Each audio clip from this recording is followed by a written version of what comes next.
wabarakatuh. Halo teman-teman, perkenalkan nama saya Putri Dasri Fariza dari Prodi PGMI. Nah, kali ini saya akan membawakan simulasi pembelajaran tematik untuk kelas 3 SD MI dengan tema lingkungan. Tapi sebelum kita masuk ke contoh, kita pahami dulu yuk apa sih sebenarnya pembelajaran tematik itu.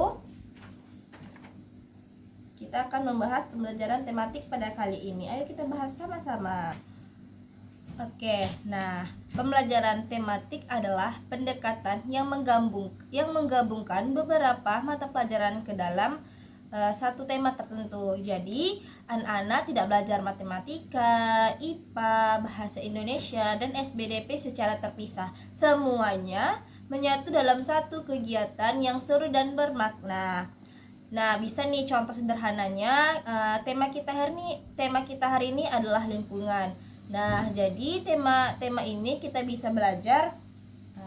Bisa teman-teman lihat, yang pertama itu ada matematika. Nah, di mana matematika itu kita bisa menghitung jumlah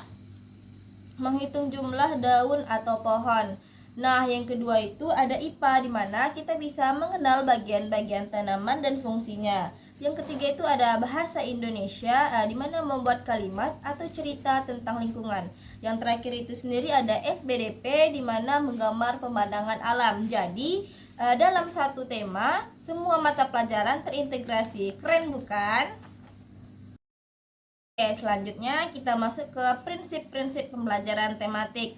Nah, agar pembelajaran tematik berjalan dengan baik, ada beberapa prinsip yang harus kita pegang. Saya akan menyebutkan 4 prinsip utama, di mana yang pertama itu ada holistik, di mana pembelajaran dilihat secara utuh, tidak terpecah-pecah, di mana anak bisa nih kita ajak melihat hubungan antar pelajaran. Nah, yang kedua itu ada kontekstual, di mana kontekstual ini materi dikaitkan dengan lingkungan nyata anak. Contohnya, kita belajar lingkungan yaitu belajar lingkungan ya di kebun atau halaman sekolah, bukan cuma dari buku, tapi kita bisa mengajak anak langsung ke tempat dunia nyatanya, atau kita langsung ke lapangan.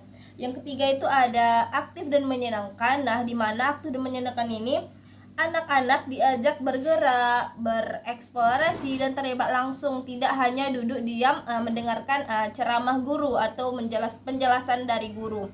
Nah, yang terakhir itu ada bermakna, di mana bermakna ini ilmu yang dipelajari terasa manfaatnya dalam kehidupan sehari-hari. Anak paham untuk apa ya saya belajar hari ini. Nah, prinsip-prinsip dari keempat ini membuat anak tidak bosan dan lebih mudah memahami pelajaran. Nah, sekarang kita masuk nih ke contoh simulasi di dalam kelas. Sekarang kita coba praktik yuk. Anggap saja saya sedang mengajar di kelas 3 SD dengan tema lingkungan. Anak-anak, coba lihat tanaman ini. Saya di sini menggambar tanaman di dalam pot atau gambar. Nanti kita akan lihat di atas ini gambar bagian tanaman. Nah, betul sekali, ada di mana di dalam bagian-bagian tanaman ini ada akar, batang, daun, dan bunga. Nah, apa sih IPA? Sekarang coba nih kita hitung ada berapa jumlah daunnya. Ada 12 daun. Itu matematika. Lalu siapa yang bisa membuat kalimat tentang tanaman ini? Bagus, tanaman ini hijau dan segar. Itu bahasa Indonesia. Terakhir kita gambar tanaman ya. Itu namanya SBDP. Lihat, dalam satu kegiatan kita sudah bisa belajar 4 mata pelajaran sekaligus. Menyenangkan bukan? Sudah tidak terasa kita sudah sampai di penutup nih atau refleksi. Dimana jadi teman-teman, kesimpulan pembelajaran kita pada kali ini, pembelajaran tematik itu menggabungkan berbagai mata pelajaran dalam satu tema. Prinsipnya ada holistik, kontekstual, aktif, menyenangkan, dan bermakna. Nah, contoh sederhananya kita bisa belajar lingkungan sambil menghitung, mengamati, menulis, dan menggambar. Nah, dengan tematik, anak-anak mudah bosan dan belajarnya lebih terasa nyata. Dengan tematik anak-anak tidak mudah bosan dan belajarnya lebih terasa nyata. Sebagai calon guru MISD, kita harus kreatif menerapkannya di kelas. Nah, terima kasih sudah menyimak, semoga bermanfaat. Wassalamualaikum warahmatullahi wabarakatuh.